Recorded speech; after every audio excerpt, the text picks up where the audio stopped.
Baik, untuk memulai kajian ini kita baiknya kita buka dengan sama-sama membaca Bismillahirrahmanirrahim. Untuk waktu depan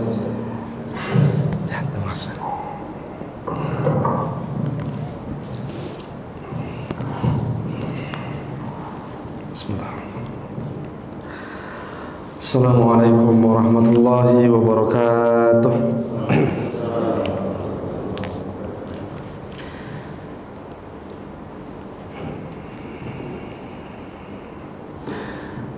Innal hamdalillah nahmaduhu wa nasta'inuhu wa nastaghfiruh wa na'udzu billahi min shururi anfusina wa min sayyiati a'malina. May yahdihillahu fala mudilla lahu wa may yudlil fala hadiya lahu. Asyhadu an la ilaha illallah wahdahu la syarika lahu wa asyhadu anna nabiyyana Muhammadan 'abduhu wa rasuluhu la nabiyya wa la rasula ba'dah. Allahumma salli ala nabiyyina Muhammadin wa ala alihi wa sahbihi wa man walah. Faqala Allah ta'ala fi kitabihil karim wa nahnu ala dhalika minasy syahidin wasyakirin. A'udzu billahi minasy syaithanir rajim. Ya ayyuhalladzina amanu taqullaha haqqa tuqatih wa la tamutunna illa wa antum muslimun. Amma ba'du. Fa inna ahsanal kalami kalamullah wa khairal hadi hadi Muhammadin sallallahu alaihi wasallam. Wa syarrul umuri muhdatsatuha fa inna kulla muhdatsatin bid'ah wa kulla bid'atin dhalalah wa kulla dhalalatin finnar. Alhamdulillahirabbil alamin. Pertama-tama yang paling utama marilah kita panjatkan puji syukur kita kepada Allah Subhanahu wa taala yang telah memberikan nikmat yang sangat begitu banyak kepada kita semua. Alhamdulillah atas nikmat yang Allah Subhanahu wa taala berikan kepada kita pada pagi hari ini kembali kita bisa beraktivitas sebagaimana biasanya. Alhamdulillahirabbil alamin, kita masih bisa bernafas, mampu untuk bergerak dan mampu untuk terbangun dari tidur kita lantas kita beribadah kepada Allah Subhanahu wa taala. Yang dimana tadi sudah kita lakukan salat subuh berjamaah, kemudian insyaallah taala pada kesempatan kali ini kembali kita akan mengkaji dengan kajian rutin pembahasan tauhid kepada Allah Subhanahu wa taala.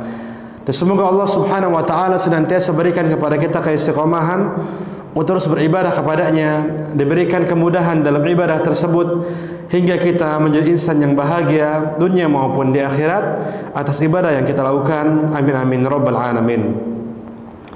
Kemudian setelah mengucapkan at-thana atau mengucapkan pujian kepada Allah Subhanahu wa taala, tidak kita lupakan salawat iring salam tercurahkan pada nabi kita Nabi Muhammad sallallahu alaihi wasallam beserta para keluarganya, para sahabatnya, serta para pengikut sunnahnya hingga akhir zaman. Bapak-bapak kaum muslimin rahimani wa rahimakumullah. Pada hari ini insyaallah taala tema yang kita angkat adalah mendalami makna syahadat atau yang menyelami makna tauhid atau makna syahadat. Yang dimana hal ini sangat begitu penting kita untuk mempelajarinya. Disebabkan memang dengan kita mengetahui kalimat syahadat dengan benar, kita pun akan diberikan keistiqomahan dalam beribadah kepada Allah Subhanahu wa taala. Diberikan keikhlasan atau memurnikan ibadah kepada Allah Subhanahu wa taala. Karena sebagaimana kita ketahui bahwasanya nabi-nabi Allah Subhanahu wa taala mereka betapa teguhnya untuk menjalani kehidupan ini. Demikian pula mereka bersabar tatkala meniti jalan hidup ini untuk senantiasa menyebarkan agama Allah Subhanahu wa taala. Mengapa demikian? Disebabkan tauhid kepada Allah Subhanahu wa taala tertanam dengan cara yang indah dalam sanubari mereka. Ya, sebagaimana juga disampaikan bahwasanya nabi kita Nabi Ibrahim alaihissalatu wassalam, yang dimana tauhidnya kepada Allah sangat begitu luar biasa. Bahkan beliau pun ini ya dilempar di api yang sangat begitu panas. Kemudian masyarakat berbondong-bondong untuk membakar beliau, dan beliau pun bersabar akan hal tersebut, dan beliau pun senantiasa mentauhidkan Allah Subhanahu wa taala. Demikian pula nabi-nabi yang lain, Nabi Musa alaihissalatu wassalam, dan juga para nabi-nabi Allah yang lainnya, yang dimana ketika berjuang untuk menyebarkan agama Allah dan bertemu dengan musuh-musuhnya seperti Fir'aun yang kalau Nabi Musa, maka mereka pun bersabar. Dan juga ketika Nabi Musa dihadapkan dengan peliknya hidup menghadapi Fir'aun ini, beliau pun doa kepada Allah Subhanahu wa taala, yang ternyata doa tersebut dikabulkan oleh Allah Subhanahu wa taala 40 tahun setelah beliau panjatkan doa ini. Dan beliau bersabar disebabkan tauhidnya yang sangat begitu luar biasa kepada Allah Subhanahu wa taala. Demikian pula tatkala beliau ini ketika sudah berhasil selamat dari Fir'aun, yang dimana beliau membawa Bani Israel, dan akhirnya beliau itu terpojok di sebuah lautan, ya Laut Merah, yang dimana di belakang beliau ada tentara Fir'aun yang sedang mengejar. Kemudian di depan beliau ada bentangan lautan yang sangat begitu besar. Kemudian para Bani Israel mengatakan, inna lamudrakun, kalau seperti ini kita pasti akan tertangkap oleh orang-orang dari suruhannya orang-orang Fir'aun. Tapi Nabi Musa mengatakan, kalla inna ma'i rabbi sayahdin, tidak, karena Allah pasti akan memberikanku petunjuk. Dan akhirnya kita mengetahui bahwasanya Nabi Musa ketika Fir'aun sudah mendekati, Nabi Musa disuruh oleh Allah Subhanahu wa taala untuk memukul laut tersebut, dan akhirnya lautnya terbelah menjadi dua. Maka seorang yang dia tauhidnya kuat, dia pun akan dimudahkan hidupnya oleh Allah Subhanahu wa taala. Demikian pula kita semua, yang dimana kita berada di sebuah zaman yang dimana Nabi SAW mengatakan akan hal ini, ya zaman yang dimana banyak tipu daya, zaman yang tersebut banyak fitnahnya atau banyak ujian cobaan dari Allah Subhanahu wa taala. Maka seyogyanya kita untuk senantiasa mempertebal tauhid kita kepada Allah Subhanahu wa taala agar hidup kita ini selamat. Karena memang ya godaan-godaan untuk melakukan maksiat kepada Allah amat sangat begitu besar. Godaan-godaan untuk melakukan kesyirikan kepada Allah itu ya terbuka lebar.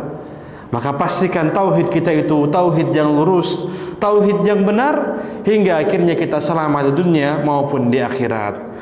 Maka inilah sebabnya betapa pentingnya kita untuk senantiasa mendalami kalimat tauhid. Dan Nabi SAW pun beliau mengatakan, man syahida alla ilaha illallah, barang siapa yang dia bersaksi tidak ada Tuhan yang berhak disembah kecuali Allah Subhanahu wa taala, wahdahu la syarikalah, Allah yang satu, tidak ada sekutu baginya, wa anna Muhammadan abduhu wa rasuluh, dan meyakini bahwasanya Muhammad adalah hambanya demikian pula utusannya, wa anna Isa abdullah wa rasuluh, demikian pula Nabi Isa adalah hanya hamba Allah dan juga utusannya, wa kalimatuh, demikian pula kalimat Allah, alqaha ila Maryam, ya Allah Subhanahu wa taala ya berikan kepada Maryam, yaitu kun fayakun, jadilah maka jadilah, wa ruhun min, demikian pula ruh dari Allah Subhanahu wa taala, wal jannatu haqqun wan naru haqq, dan orang ini meyakini surga adalah benar, demikian pun neraka adalah benar, adkhalahullahu al-jannata ala ma kana minal amal, maka dia pun akan masuk ke dalam surga Allah dengan apapun amal yang ia lakukan. Maka demikianlah orang-orang yang senantiasa menyelami makna syahadat, maka dia pun akan mudah masuk ke dalam surga Allah Subhanahu wa taala.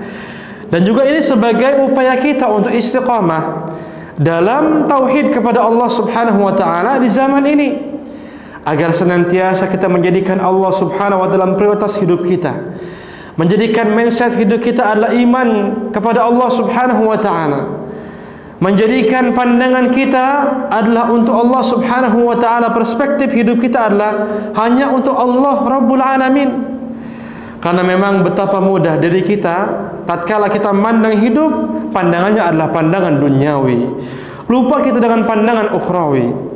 Karena tatkala seorang ini sudah memandang hidup dengan pandangan duniawi, maka dia pun akan mudah untuk diserang dengan keduniaan, tidak akan pernah puas dengan namanya dunia, dan bahkan dia pun akan mudah untuk meninggalkan ibadah kepada Allah Subhanahu wa taala. Tengoklah ya dalam masalah sedekah saja. Dalam masalah sedekah Nabi SAW mengatakan, mana qasat as-sadaqatu min mal, sedekah itu tidak akan pernah mengurangi harta ini, kata Nabi SAW.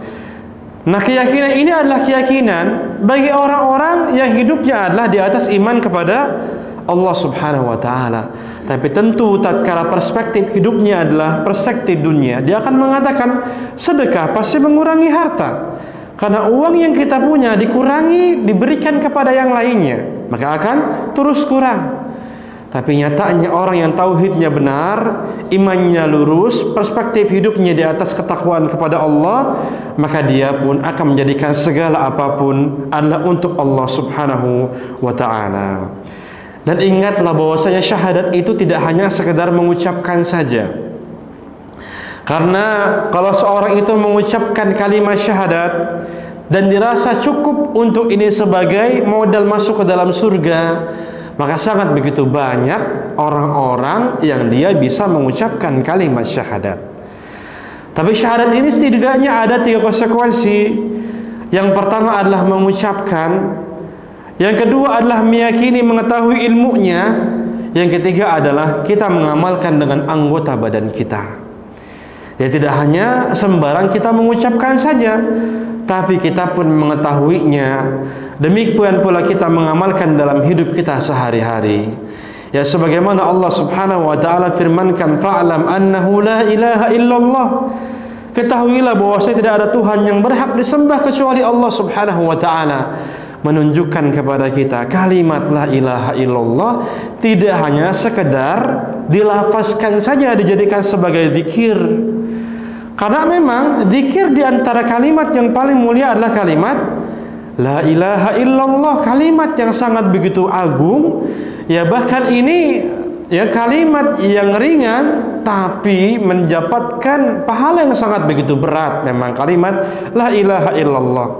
Tapi tidak hanya semata-mata kita ucapin aja, tapi kita pun harus mengetahui tentang ilmu yang berkaitan dengan syahadat tersebut. Dan Nabi SAW beliau mengatakan, man mata wa huwa ya'lam annahu la ilaha illallah dakhalal jannah. Barang siapa yang dia meninggal dunia bukan hanya sekedar ngomong la ilaha illallah. Memang Nabi mengatakan, man akhiru kalamihi la ilaha illallah dakhalal jannah. Barang siapa yang perkataan terakhirnya adalah kalimat la ilaha illallah masuk kepada surga. Memang ia Nabi mengatakan demikian. Tapi maksud mengatakan bukan hanya sembarang mengatakan, tapi dia pun tahu ilmunya serta mengamalkan kalimat tersebut. Karena Nabi mengatakan barang siapa yang dia meninggal dunia dan dia mengetahui kalimat la ilaha illallah, barulah dia masuk ke dalam surga Allah Subhanahu wa ta'ala. Jadi ya pentingnya kita untuk senantiasa tahu kalimat tauhid la ilaha illallah Muhammadur Rasulullah. Dan apakah itu makna kalimat tauhid la ilaha illallah? Makna kalimat tauhid la ilaha illallah sebenarnya arti yang benar itu bukan tidak ada Tuhan kecuali Allah. Bukan, ya. Karena dalam bahasa Arab itu luar biasa ya, gramatikal bahasa Arab, kalimat yang sedikit tapi maknanya banyak. Jadi ketika la ilaha illallah diartikan dengan tiada Tuhan kecuali Allah, itu masih kurang. Kenapa? Karena makna kalimat syahadat la ilaha illallah ada rukunnya. Kata para ulama kita, apa itu? Yang pertama adalah al-itsbat, yang kedua adalah an-nafyu. Apa itu? Al-itsbat maksudnya adalah menetapkan hanya Allah lah Tuhan kita. An-nafyu artinya adalah meniadakan sesembahan ya selain Allah Subhanahu wa ta'ala. Jadi kalau kalimat la ilaha illallah tidak ada Tuhan selain Allah, orang-orang liberal pun akan mengatakan hal ini. Orang-orang pluralisme itu pun akan mengatakan hal ini. Dikatakan tidak ada Tuhan selain Allah, tandanya adalah Tuhan-Tuhan yang lain pun bisa disebut sebagai Allah. Kita punya agama yang berbeda, tapi Tuhan yang sama, berbeda penyebutannya. Ini adalah ya kalimat yang munkar, kalimat yang munkar, kalimat yang ya sangat begitu iftira 'ala Allah, atau ya keji kepada Allah Subhanahu wa ta'ala, menyamakan Allah dengan Tuhan yang lainnya. Karena memang orang-orang yang kita dengar seperti itu kan, orang-orang liberal ya yang mendewakan pluralisme dalam masalah agama. Siapapun kita, siapapun Tuhan kita, ya selama kita terus berbuat baik, ya kita pasti akan ditolong oleh Tuhan kita masing-masing. Karena apa? Tidak ada Tuhan selain Allah. Artinya apa? Artinya adalah siapapun Tuhan kita itu adalah Allah. Nah, ini adalah kalimat yang salah. Ya, maka la ilaha illallah bukanlah tidak Tuhan selain Allah. Karena kalimat ini kelak nanti bisa dipakai sesuatu yang tidak benar. Seperti tadi, akhirnya dianggap, oh tidak Tuhan selain Allah, berarti setiap Tuhan adalah Allah, karena kan tidak ada Tuhan selain Allah. Sedangkan Tuhan di dunia ini yang disembah adalah banyak, dan dianggap itu representasi dari Allah. Maka ini adalah kalimat yang keliru. Karena memang dalam bahasa Arab ya disebutkan, kalau kita mengi'rab ya, la itu namanya adalah la an-nafiyah lil jins, atau tersebut sebagai la an-nafiyah atau lam peniadaan, tidak ada. Ilaha itu adalah dalam bahasa Arab ismun lil lam an-nafiyah, isim untuk lam an-nafiyah. Nah, isim itu harus membutuhkan khobar. Nah, khobar yang di sini adalah mahdhuf atau ditutup. Jadi la ilaha titik-titik illallah, seperti itu. Dan yang seperti ini dalam bahasa Arab banyak ya, banyak kalimatnya. Ini adalah menunjukkan kepada kita bahwasanya dalam bahasa Arab kalimatnya simpel, artinya maknanya dalam dan luas. Contohnya misalkan innamal a'malu binniyat, sesungguhnya setiap amal itu tergantung dengan niat. Sebenarnya enggak kayak gitu artinya. Atau innamal mu'minuna ikhwah, misalkan sesungguhnya orang-orang mukmin itu bersaudara. Sebenarnya artinya bukan kayak gitu dalam bahasa Arab. Karena dalam ilmu balaghah ya, gramatikal Arab, innama itu adalah artinya adatul qasr, atau dia itu mengkhususkan. Atau dalam bahasa simpelnya innamal mu'minuna ikhwah, itu artinya adalah hanyalah orang-orang yang beriman, mereka lah bersaudara. Yang enggak beriman enggak bersaudara, gitu maksudnya. Jadi bukan sesungguhnya orang beriman itu bersaudara, bukan, tapi hanyalah orang-orang beriman itu bersaudara. Karena memang Allah firmankan dalam orang beriman, tahsabuhum jami'an wa qulubuhum syatta. Orang-orang enggak beriman itu ya kita anggap mereka itu satu, padahal hatinya bercerai-berai. Karena sifatnya orang beriman pasti nyatu. Ya pasti nyatu, sebagaimana Allah firmankan dalam surah Al-Imran ya, dan juga yang lainnya, wa dzkur ni'matallahi 'alaikum id kuntum a'daan fa'alafa baina qulubikum fasbahtum bi ni'matihi ikhwana. Ya, ternikmat iman itu adalah Allah jadikan kita semua adalah saudara. Begitu. Nah, sehingga maksud dari la ilaha illallah ada harus kalimat nafyu, ada kalimat isbat. Yaitu kita menetapkan hanya Allah lah satu-satunya berhak disembah dan meniadakan Tuhan-Tuhan yang lainnya. Nah, sehingga la ilaha illallah maknanya adalah tidak ada Tuhan yang berhak disembah kecuali Allah Subhanahu wa ta'ala. Itu dia. Jadi ada kalimat pengkokohan hanya Allah saja Tuhan yang berhak disembah, yaitu kalimat illallah, kecuali Allah. Itu adalah isbat namanya. La ilaha adalah kalimat an-nafyu atau peniadaan Tuhan-Tuhan sembahan yang lain. Memang ada ya sembahan yang diklaim itu adalah Tuhan, tapi ini semua tidak berhak disembah, karena yang berhak disembah hanya Allah Subhanahu wa ta'ala. Jadi seperti itu. Nah, sehingga dari kalimat inilah kita bisa paham ya, ternyata hanya Allah yang berhak disembah, dan penyembahannya pun sesuai dengan apa yang Allah tetapkan. Jadi kita tidak bisa untuk melakukan inovasi-inovasi beribadah kepada Allah Subhanahu wa ta'ala ya dengan menganggap ini kalimatnya satu kok.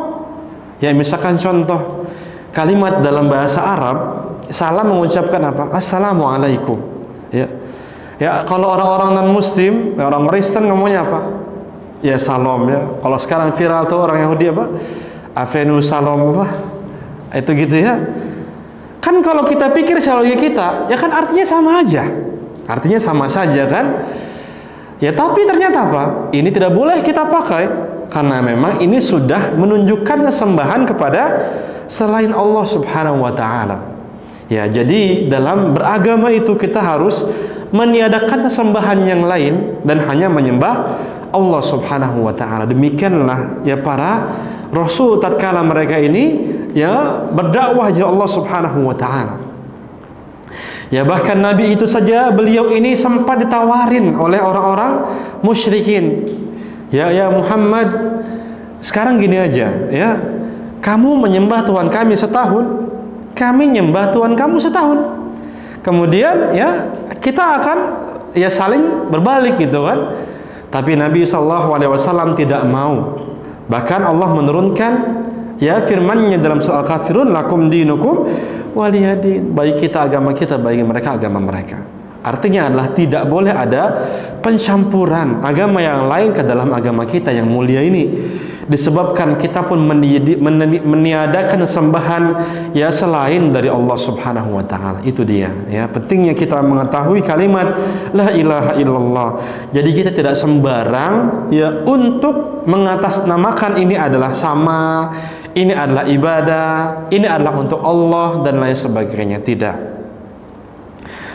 Ya, ini adalah pentingnya kita untuk melakukan hal-hal yang seperti ini.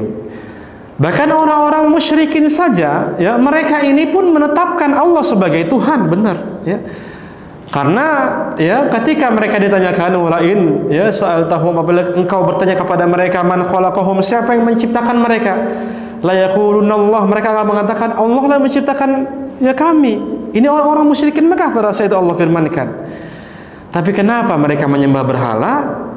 Ya karena mereka tidak menjadikan Allah satu-satunya Tuhan. Mereka ini malah ya mengatakan bahwa semua ini adalah Allah semua. Kenapa? Liyuqarribuna ilaihi zulfa. Kami ini nyembah Lata, Uzza, Manaf karena dia mendekatkan diri kepada Allah. Nah, ini salah nih kalau seperti ini. Sehingga para ulama kita menetapkan makna kalimat la ilaha illallah itu ya harus ada rukunnya. Itu apa itu? Penetapan. Yang kedua adalah peniadaan, menetapkan hanya Allah lah Tuhan kita, meniadakan sembahan selain Allah Subhanahu wa taala.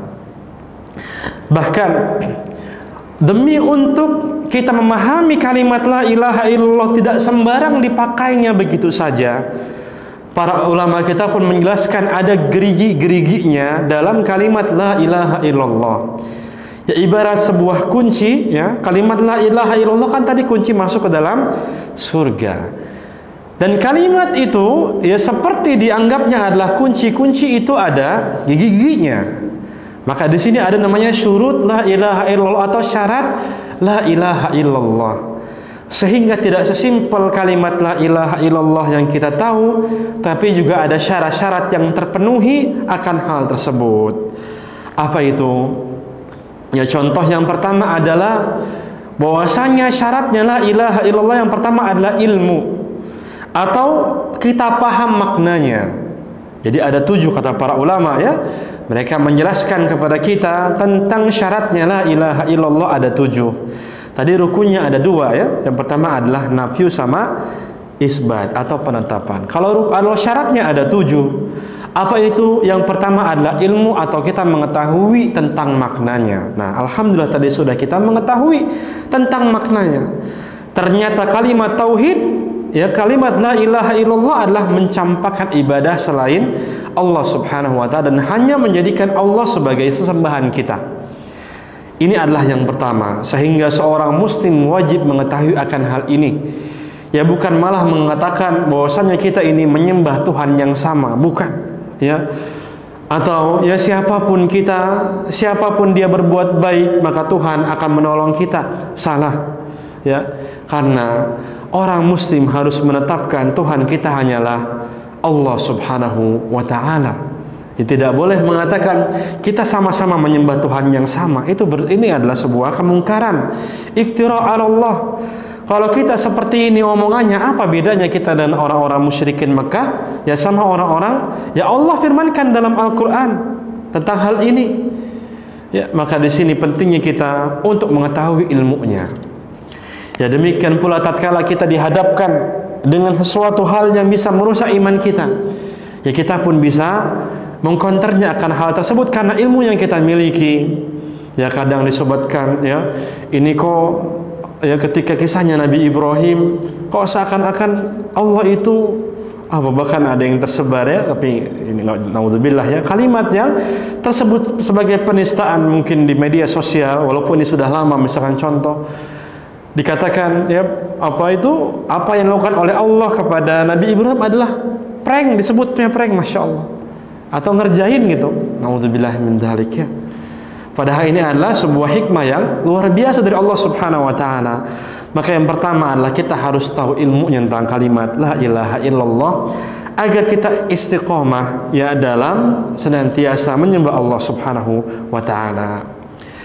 Ya jangankan kalimat la ilaha illallah ya, kalimat-kalimat demikian pula peribadatan-peribadatan yang lain pun ya secara hukum dalam Islam pun kita tidak boleh untuk mengikuti agama-agama yang lain. Nabi SAW mengatakan, man tashabbaha biqaumin fahuwa minhum. Barang siapa dia mengikuti sebuah kaum, maka dia tersebut sebagai kaum tersebut. Maka terlarang kita untuk bertasyabuh kepada orang-orang non-muslim. Tasyabuhnya apa yang nggak boleh? Peribadatan. Ya contoh, kita ngikutin ibadah mereka, nggak boleh. Atau tasyabuh dengan sesuatu yang menjadi tanda sebagai ya untuk mereka. Ya contohnya adalah ketika kita ini sudah menggunakan pakaian mereka yang menjadi ciri khas, ini adalah pakaiannya orang non-muslim. Misalkan contoh ketika hari Natal ya, ada misalkan atau yang lainnya, kemudian orang muslim memakai topi warna merah itu ya, Sinterklas, yang sudah ini sebagai tanda ini adalah peribadatan yang lain, tidak boleh dalam Islam. Bahkan Nabi SAW beliau mengatakan, la tabda'ul yahuda wan nasara bis salam. Tidak boleh memulai salam dengan kepada orang Yahudi sama Nasrani. Itu tidak diperkenankan. Tidak boleh kita memulai salam kepada mereka mengucapkan assalamualaikum. Ya. Masalah salam saja kita tidak boleh ya untuk bermain-main di sini. Ya, tadi kita ngomong saja sama orang non-muslim, ngucapin salam pertama kali, kita mulain ya, itu nggak boleh. Apalagi salamnya dimain-mainin. Ya, sebagai contoh dirubahlah dengan kalimat-kalimat yang semisal, ya, atau lintas agama atau yang lainnya. Bahkan padahal dalam fatwa Majelis Ulama Indonesia itu sudah ya ada fatwanya tentang anjuran bagi orang-orang yang penting ya untuk tidak salam lintas agama. Nah kita orang penting bukan apa bukan, tapi coba-coba untuk ya salam lintas agama, padahal kita punya salam yang luar biasa ya. Assalamualaikum warahmatullahi wabarakatuh. Ini salam yang sangat begitu indah ya, karena apa? Kita saling mendoakan, doanya banyak lagi. Karena kalimat assalamualaikum itu masya Allah kalau kita mendalami maknanya luar biasa. Karena maksud dari assalamualaikum tidak hanya artinya adalah keselamatan atas kalian, ini doa ya, tapi artinya adalah assalamualaikum adalah orang itu mendoakan kita agar Allah senantiasa bersama dengan kita. Karena di antara nama Allah adalah assalam. Nah sehingga orang yang mengucapkan salam kepada kita tandanya adalah dia sedang mendoakan yang pertama keselamatan untuk kita, kesejahteraan, keberkahan, rahmat Allah terus datang kepada kita, dan mendoakan agar Allah senantiasa bersama dengan kita. Luar biasa tuh salam. Maka jangan dimain-mainin untuk salamnya. Sudah cukup salamnya kaum muslimin saja. Ya, kan Nabi pun bahkan melarang untuk kita mulai ngucapin salam kepada orang non-muslim. Ya, namun kalau kita menjawabnya tidak masalah. Artinya adalah ketika mereka itu mengucapkan kalimatnya tidak benar, kita cukup mengucapkan waalaikum. Ya sebagaimana Nabi pernah diucapkan salam kepada ya atau oleh orang Yahudi mengatakan assalamualaikum. Assalamualaikum artinya adalah racun. Assam itu artinya adalah racun untuk engkau ya Muhammad. Assalamualaikum. Nabi mengatakan waalaikum. Jadi kalau ada orang ya non muslim mengucapkan kalimat salamnya salah, ngomong aja alaikum. Ya sebagaimana Nabi menjawab ya salamnya orang Yahudi. Nah kemudian kalau mereka mengucapkan salam kepada kita bagaimana? Nah para ulama kita beda pendapat, tapi boleh kita mengucapkan waalaikumsalam. Sampai situ saja. Seperti Al-Imam An-Nawawi mengatakan seperti itu. Jadi kalau ada orang non-muslim mengatakan assalamualaikum warahmatullahi wabarakatuh, kita jawabnya adalah waalaikumsalam saja ya, tidak memanjangkan. Walaupun sebagian yang lain mengatakan boleh selama kita hanya menjawab bukan untuk memulai. Ini masalah salam aja gitu. Apalagi masalah peribadatan yang lainnya. Nah, sehingga kita harus tahu ilmunya ya, karena ilmu termasuk syarat kalimat la ilaha illallah. Kemudian syarat yang selanjutnya adalah kita harus yakin dengan kalimat tersebut tidak ada sembahan yang berhak disembah kecuali Allah Subhanahu wa taala. Kita harus yakin akan hal tersebut. Nah, sehingga dengan hal inilah kita hanya menyembah Allah Subhanahu wa taala. hanya Allah lah yang dimana dia ini Allah sajalah yang memberikan manfaat kepada kita. Demikian pula madarat atau ya keburukan-keburukan kepada kita, ini hanya Allah Subhanahu wa taala saja. Jadi kita tidak perlu untuk melakukan ya, atau tidak boleh kita untuk melakukan hal-hal yang malah menjadikan diri kita jauh dari Allah Subhanahu wa taala karena perkataan-perkataan kita. Ya contohnya adalah keyakinan-keyakinan yang mengandung ada kesialan tertentu gitu, misalnya seperti itu. Contoh meyakini adanya hari sial misalkan, atau ada tanggal sial, atau ada lantai sial ya, tanggal lantai 13 ya, ada adanya 14A 14B ya, atau ada ilmu ya rumah tusuk sate misalkan, itu sial. Jangan, seorang muslim tidak pernah meyakini hal tersebut, karena ini tersebut sebagai tatayur atau menganggap sial ya. Jangankan kita meyakini ini ya, maka Nabi SAW mengatakan la adwa wala tiyarata wala hammah, kemudian wala safar. Nabi mengatakan tidak boleh kita untuk ya tatayur, menganggap sesuatu itu sial. Akhirnya kita malah pesimis dalam hidup ini.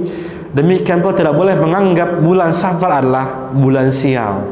Nggak boleh ya, karena ini adalah keyakinan orang-orang musyrikin di zaman Nabi itu, menganggap bulan Safar bulan sial. Bulan Safar adalah bulan sial. Maka orang muslim tidak boleh menganggap akan hal ini. Tidak ada bulan sial itu ya. Maka semua bulan, setiap apapun apa yang Allah ciptakan itu adalah baik untuk kita semuanya ya. Jadi tidak boleh kita meyakini wah ini harus dicek dulu nih kalau mau nikah, lihat dulu primbonnya ya, wetonnya berapa, kalau ini nanti sial ya. Kalau rumah jangan tusuk sate atau yang lainnya, pintunya begini, kalau enggak nanti rezekinya lewat gitu ya. Kalau masalahnya itu bukan berkaitan dengan keyakinan agama, tidak masalah. Oh jangan rumahnya tusuk sate, takutnya nanti orang kebablasan nabrak rumah, ya nggak apa-apa kalau gitu ya. Atau misalkan meyakini oh ini pintunya harus begini biar masuk sinar matahari, ya nggak apa-apa. Tapi kalau sudah meyakini sesuatu yang gaib, tidak boleh ya, tidak boleh. Karena apa? Karena Allah Subhanahu wa taala firmankan ya kepada kita, ciptaan Allah semuanya bagus untuk kita.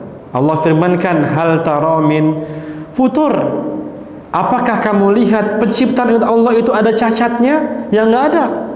Tsummarji'il basara marrataini ya, kemudian kamu lihat lagi sekali lagi, apakah ada yang cacat yang Allah ciptakan?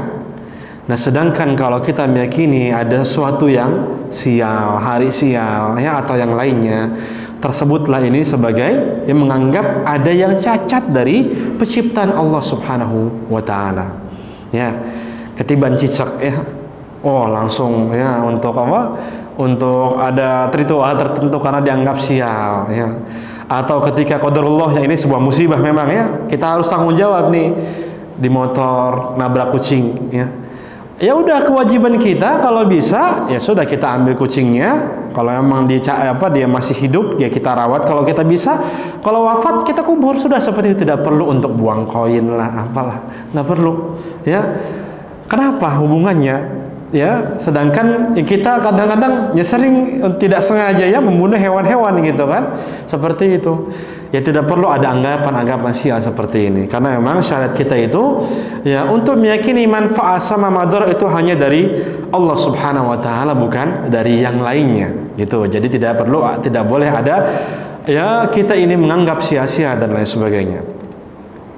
Dan juga kita harus ya adanya rasa qabul dalam kalimat la ilaha illallah ini, atau kita ya menerima konsekuensi kalimat la ilaha illallah ya, di mana kita itu hanya menyembah Allah dan meniadakan penyembahan-penyembahan yang lainnya seperti itu ya. Maka ini harus kita terima akan hal itu, sehingga kita pun terus menyembah Allah. Dan apapun yang Allah katakan kepada kita, ya kita pun harus yakin. Demikian pula nadar kita, sembelihan kita hanya untuk Allah Subhanahu wa ta'ala, jangan sampai kepada yang lainnya. Akhirnya kita merusak masalah agama. Demikian pula kita malah membuat adat yang tidak baik di masyarakat kita, begitu. Karena memang tidak dipungkiri ya, Ada memang ya peribadatan-peribadatan, adat-adat masyarakat yang perlu untuk dihilangkan. Karena hal ini adalah merusak agama, demikian pula merusak masyarakat. Ya bahkan misalkan contoh ya, ada sebuah daerah yang di sana adatnya sangat kental ya. Yang dimana di situ dan saya sering ke tempat tersebut ya, bahkan saya pun mencoba untuk menghilangkan ini, tapi belum bisa ya. Tapi alhamdulillah untuk maklumatnya saya terus sampaikan. Di sebuah daerah itu ada yang sampai saat ini ya, ada mungkin di tempat lain juga banyak ya. Ada yang namanya kambing keramat itu. Kambing keramat di sana. Jadi ada kambing yang besar-besar, orang-orang nggak ada yang berani. Bahkan kalau masuk ke rumah, itu rumahnya harus disucikan dulu gitu. Manggil dukun, dilakukan ritual-ritual dan lain sebagainya. Sampai saat ini ada itu kambing keramat itu ya. Karena awalnya apa? Awalnya jadi orang sana itu ketika ada hajat, keinginan tertentu misalkan, waduh saya mau hajatan nih, ya saya mau walimah biar sukses, biar lancar, datang seorang dukun biasanya. Ya atau datang disebut oleh mereka ustadz. Karena pakaiannya sama, makanya sama. Datang ke sana dan biasanya disuruh ya, silahkan untuk waktu ini maghrib ya, maghrib dan alhamdulillah saya pun sudah bertemu dengan ustadznya ini ya, agak dialog cuma sampai sekarang masih belum ini. Ya silakan maghrib kamu beli kambing ini ya, kemudian kamu lepaskan maghrib di kuburannya ini. Ya insya Allah, ngomongnya insya Allah lagi ya, insya Allah nanti walimah anak kamu lancar ya, yang datang walimah ngasih duit banyak dan lain sebagainya. Masya Allah, ini bisa merusak agama, demikian pula merusak masyarakat ini. Nyatanya apa?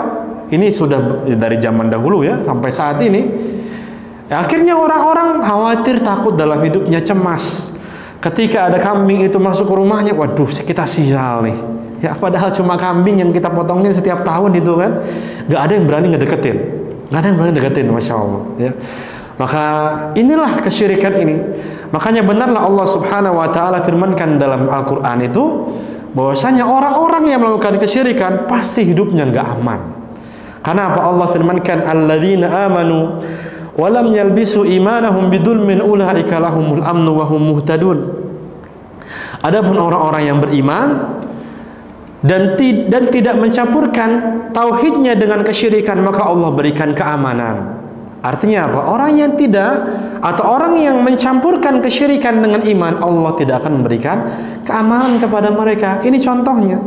Terus aja takut ya dan lain sebagainya. Begitu. Maka ini pun saya ketahui awalnya adalah ada ya seorang yang meminta saya datang ke rumahnya.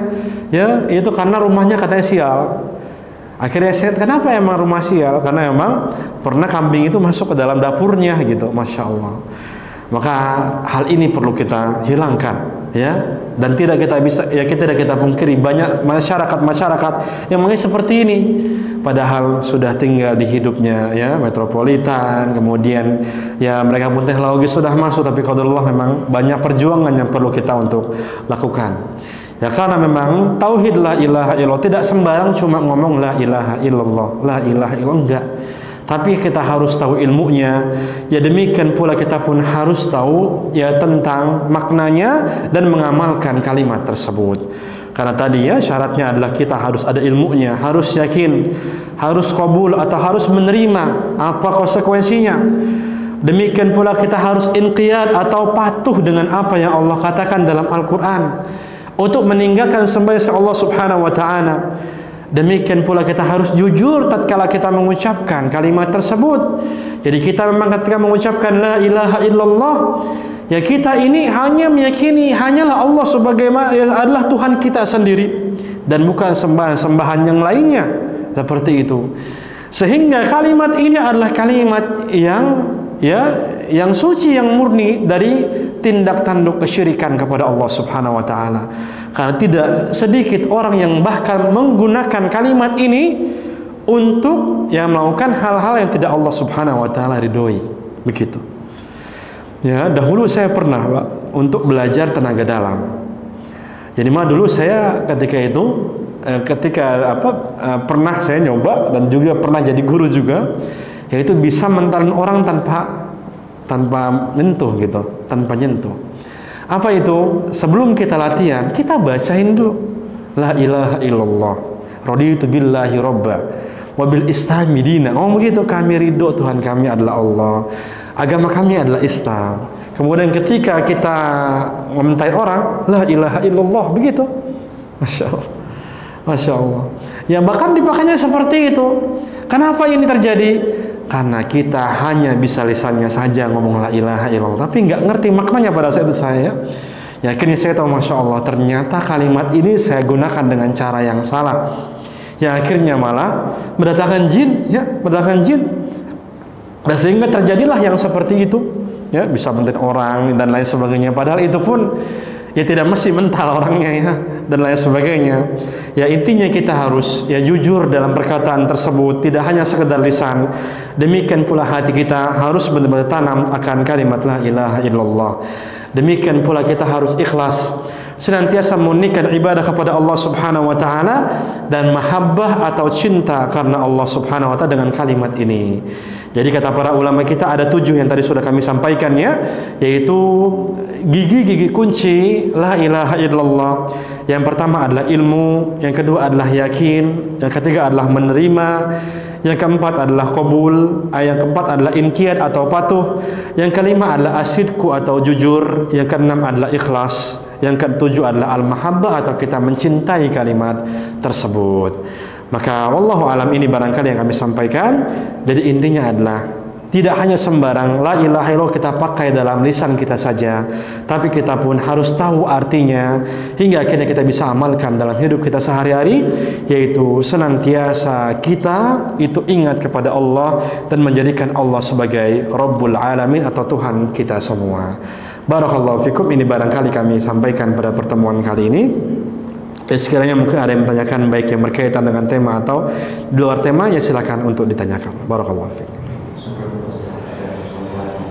Baik, dari jemaah ini pertanyaan yang akan disampaikan.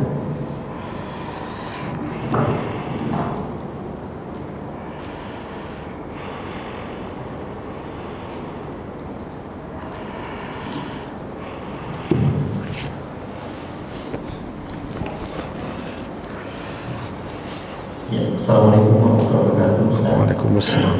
Terima kasih atas ilmunya. Yang saya ingin tanyakan, mungkin di tataran praktek bisa kadang ada ungkapan banyak di masyarakat mungkin juga keceplosan atau mungkin juga tidak tahu ilmunya.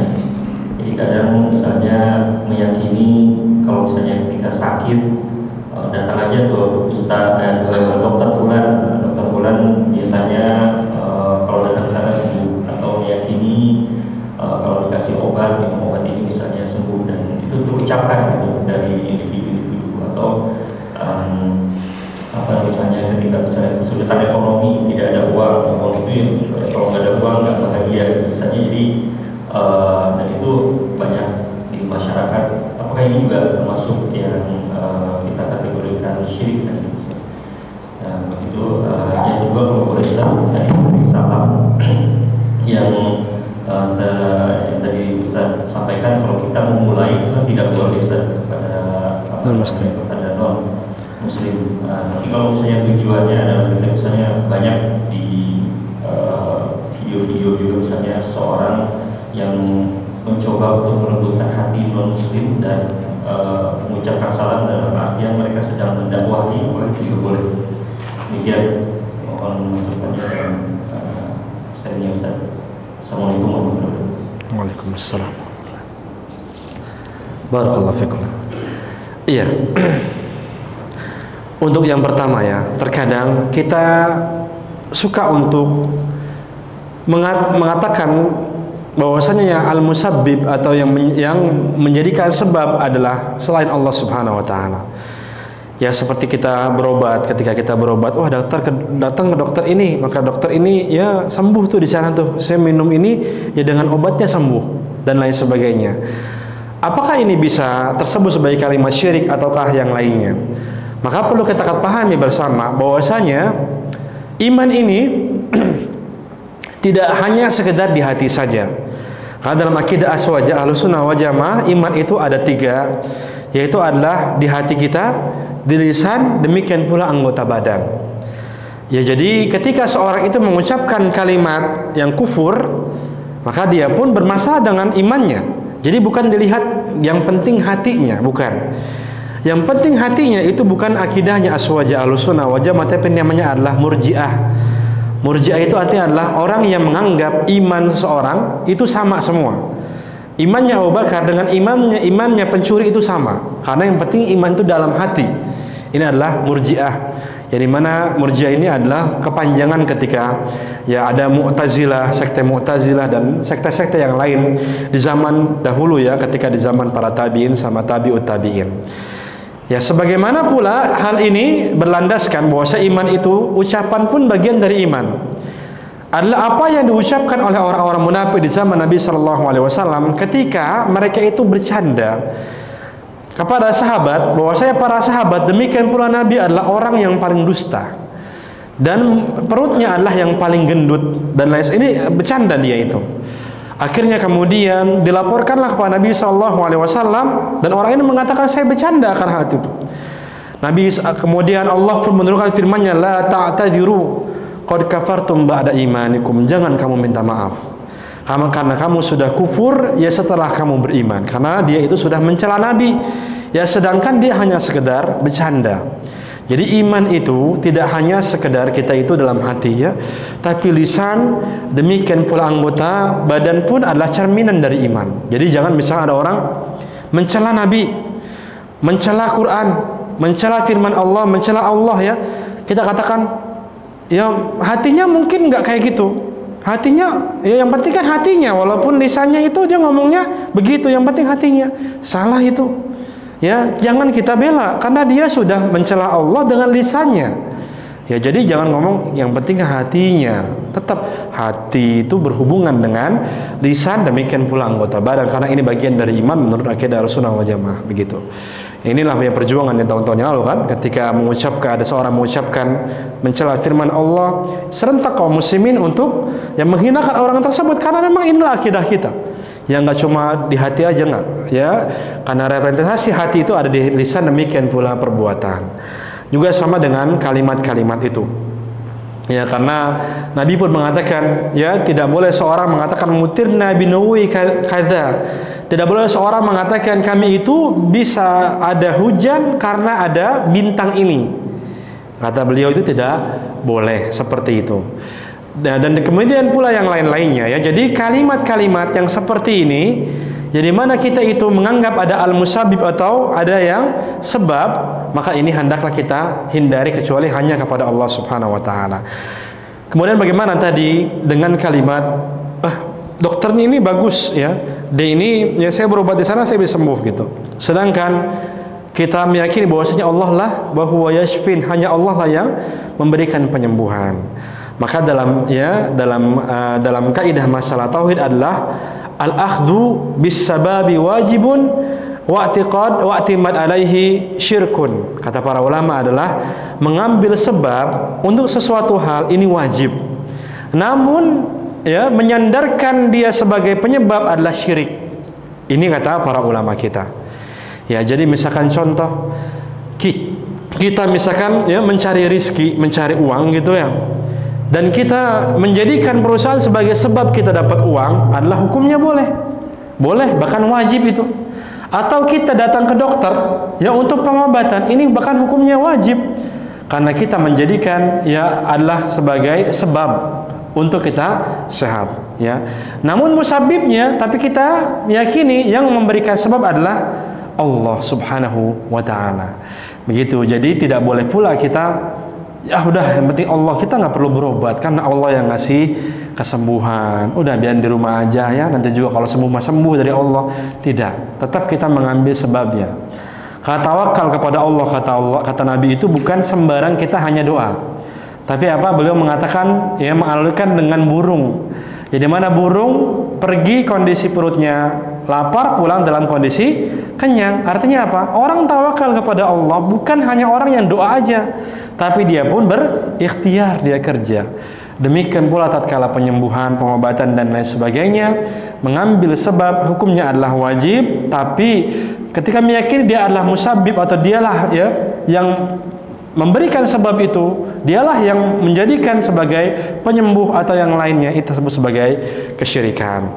Maka ya baiknya perkataan yang seperti ini ya kita hindari, walaupun memang kalimat ini nggak murni syirik, tidak. Misalnya kita mengatakan Masya Allah, Alhamdulillah itu obatnya Alhamdulillah manjur ya, Alhamdulillah ini manjur, bagus ya, saya berobat di sana Alhamdulillah saya bisa sehat ya. Tapi kita yakinnya Allah yang memberikan kesehatan, tapi ini sebagai sebab obat itu, maka tidak masalah ya. Namun ya baiknya adalah kita untuk menjadikan Allah sebagai segala apapun ya.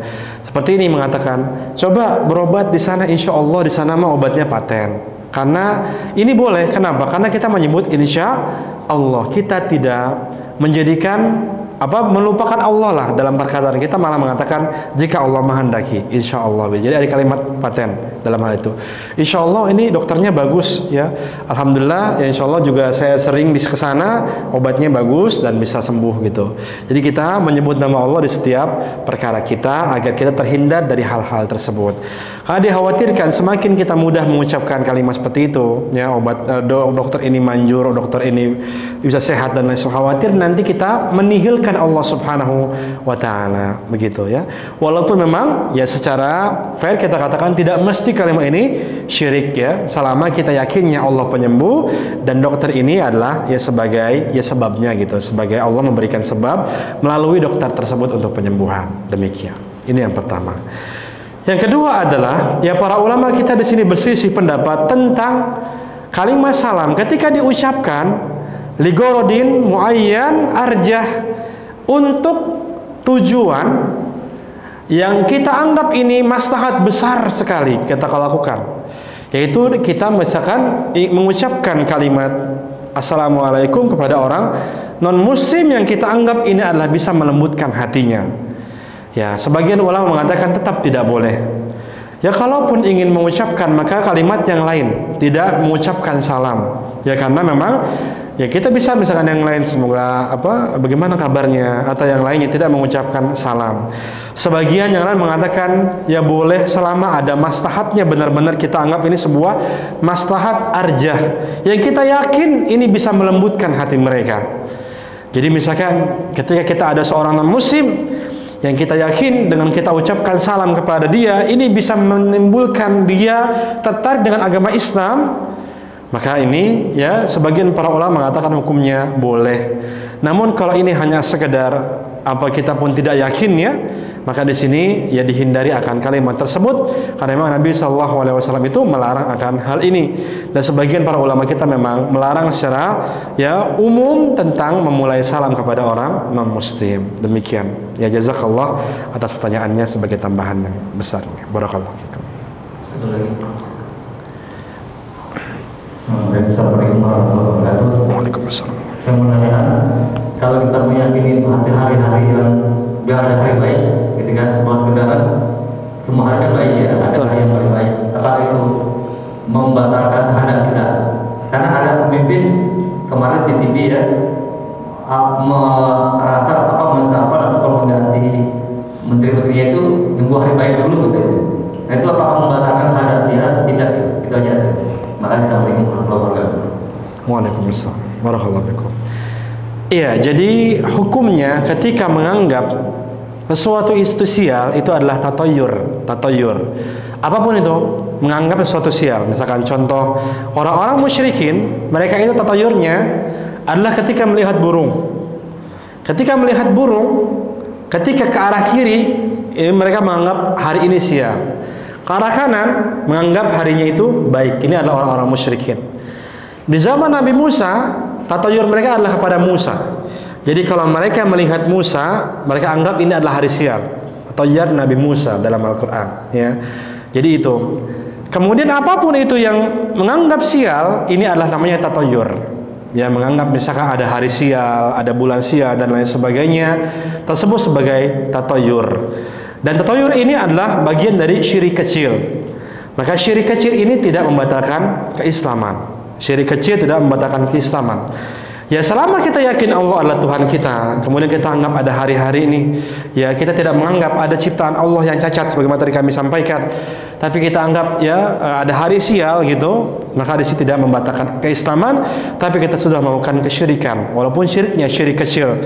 Dan ingat, syirik kecil dosanya lebih besar daripada dosa besar. Jadi jangan kita mengatakan syirik kecil udahlah syirik kecil ini ya. Tidak. Syirik kecil adalah dosa yang lebih besar daripada syirik besar, dosa besar. Ya, dosa besar seperti itu. Jadi tidak batal akan keislamannya. Nah, kemudian bagaimana dengan pernikahan? Ya, yang dimana di situ melihat hari baik. Kalau melihat hari baik maksudnya adalah tidak berkaitan dengan perkara yang gaib. Ya, semua hari baik, tapi kita anggap, kita jadikan, kita pilih hari yang lebih bagus, masih lebih manfaat dan lain sebagainya. Misalkan contoh ketika mau nikahan, saya mau ngambilnya hari Ahad aja, nggak mau hari yang lain. Bukan berarti hari yang lain itu hari sial, tapi hari Ahad ini disebabkan memang karena hari libur, orang-orang datangnya banyak, yang ngamplopin banyak juga, uangnya akhirnya datang banyak, atau pertimbangan-pertimbangan yang lain. Tidak masalah insyaallah ta'ala. Atau demikian pula kita kurban ya, kurbannya di hari Kamis atau hari Jumat. Wah, dua-duanya bagus. Tapi kalau hari Jumat waktunya agak terbatas karena ada Jumatan. Apalagi kita di masjid, motongnya nanti kan ya agak sulit juga untuk manage-nya. Akhirnya ya udah kita pilih hari Kamis, ini lebih bagus harinya. Maksud dari lebih bagus harinya adalah bukan berarti hari Jumat sial, bukan. Tapi lebih hari ini adalah hari yang ya kita anggap ini menyesuaikan dengan apa yang kita inginkan. Ya, jika seperti ini maka boleh-boleh saja. Seperti kita umpamanya ketika pernikahan, kita anggap semua hari bagus. Namun kita anggap insya Allah mungkin di tanggal ini, di bulan ini bagus karena yang pertama ya orang-orang sudah mulai cair THR-nya misalkan ya.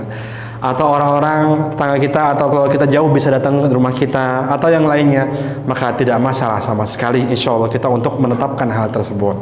Namun jika memang meyakini adanya hari sial, ini tidak boleh. Contoh pernikahan di silang wetonnya kan. Jadi ini berapa tanggalnya, kemudian disilang dulu bagaimana lihat wetonnya, dibuka buku primbonnya itu kan. Nah, kalau tanggal segini, dia misalkan tanggal lahirnya begini, tanggal lahirnya ini, ketika menikah di tanggal segini, maka nanti akan cerai misalkan. Nah, ini adalah tatoyur, tidak boleh sama sekali kalau kayak gitu. Atau misalkan ada orang yang sudah lamaran, dilihat tanggal lahirnya berapa. Tanggal lahirnya ini dicocok-cocokin, wah maaf nggak pas untuk anak saya ya karena ini tanggal kamu segini, darah kamu darah biru, darah hijau misalkan atau yang lainnya, maka ini tatoyur tidak boleh ya, tidak boleh ya. Selama bahkan Nabi mengatakan selama kalau orang yang datang untuk melamar agamanya bagus ya maka nikahkanlah dengan orang tersebut, nggak perlu lihat ya tentang bagaimana nasabnya, tentang bagaimana dengan tanggal lahirnya dan lain sebagainya. Wallahu a'lam. Demikian Pak, jazakallah. Semoga bisa menjawab.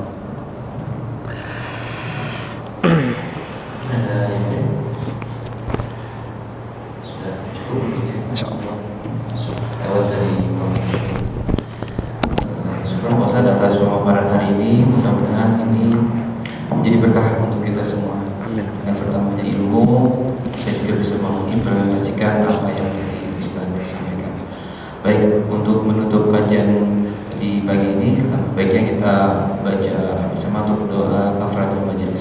Subhanallah wa bihamdika asyhadu an la ilaha illa anta astaghfiruka wa atubu ilaik. Wabillahi taufiq wal hidayah. Wassalamualaikum warahmatullahi wabarakatuh.